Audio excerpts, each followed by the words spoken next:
Paris, la ville lumière. On dit souvent que c'est la plus belle ville du monde. C'est vrai qu'à la surface, elle est magnifique. Mais qu'est-ce qu'il y a en dessous? Quelles sont les choses qu'on ne voit pas dans une grande ville? Les épreuves occultées, les douleurs cachées. Je vous propose de remonter dans l'histoire pour découvrir la vérité.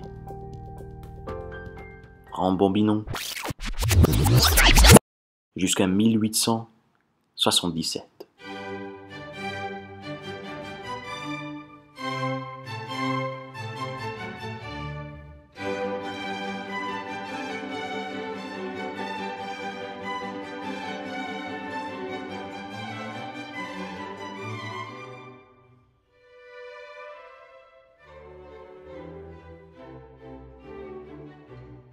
C'est le début de la Belle Époque, l'une des périodes les plus célèbres de l'histoire française. L'économie prospère, les artistes fleurissent, y compris ce jeune écrivain de 37 ans qui deviendra une figure légendaire de la littérature française. Son nom, Émile Zola.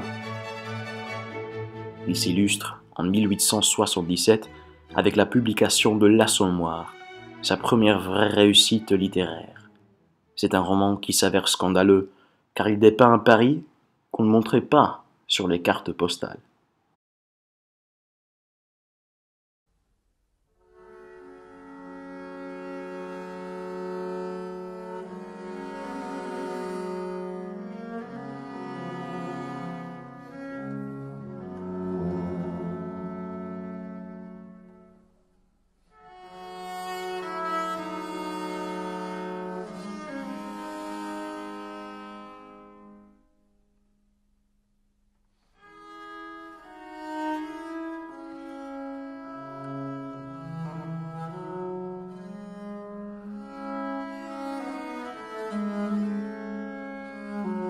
La pauvreté, la misère, l'alcoolisme, toutes les afflictions qui tourmentent le monde ouvrier.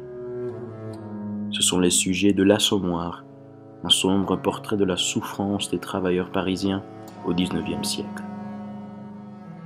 Zola, pour sa part, décrit l'œuvre comme le premier roman sur le peuple, qui ne mente pas et qui est l'odeur du peuple. La protagoniste, Gervaise Macquart, blanchisseuse dans le quartier de la Goutte d'Or, à cette époque située à la périphérie de Paris. Son amant, Lantier, l'abandonne et la laisse avec leurs 2 enfants. Elle trouve un mari et, pendant un instant, atteint le bonheur, mais grâce au piège que Zola dépeint comme inévitable pour ceux qui dépérissent dans la pauvreté, surtout l'alcoolisme et la dette, Gervaise perd tout et meurt seule, oubliée par la société.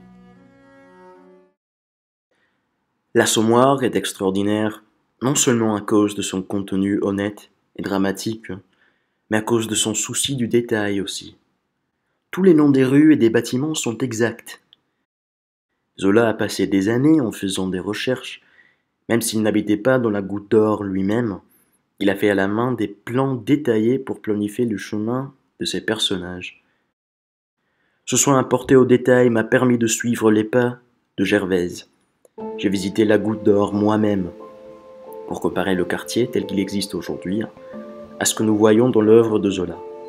Mon but, voir ce que les changements d'un quartier peuvent nous apprendre sur l'évolution sociale et économique d'une ville. La Goutte d'Or a, bien entendu, beaucoup changé. La première partie de l'Assommoir se déroule aux années 1850, et à cette époque, la Goutte d'Or se trouvait hors des murs de Paris. Elle ne sera intégrée à la ville qu'en 1864, avec l'expansion de Paris par Haussmann. Nous voyons les traces de la modernité partout. Je ne crois pas, par exemple, que ce soit les affamés dont Zola parle.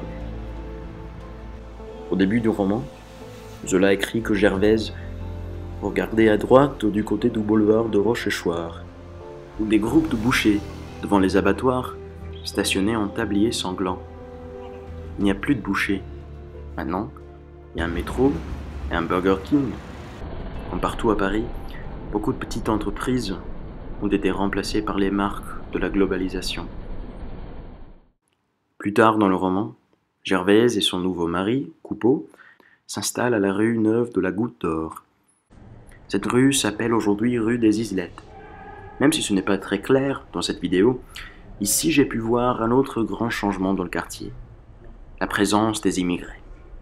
La Goutte d'Or a toujours été un quartier ouvrier, mais l'immigration qu'on connaît aujourd'hui était loin de l'imagination de Zola.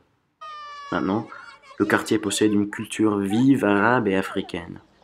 Qu'on est tous des Africains à la Goutte d'Or, ça c'est clair. Nous voyons les preuves dans la création des institutions comme l'Institut des cultures d'Islam.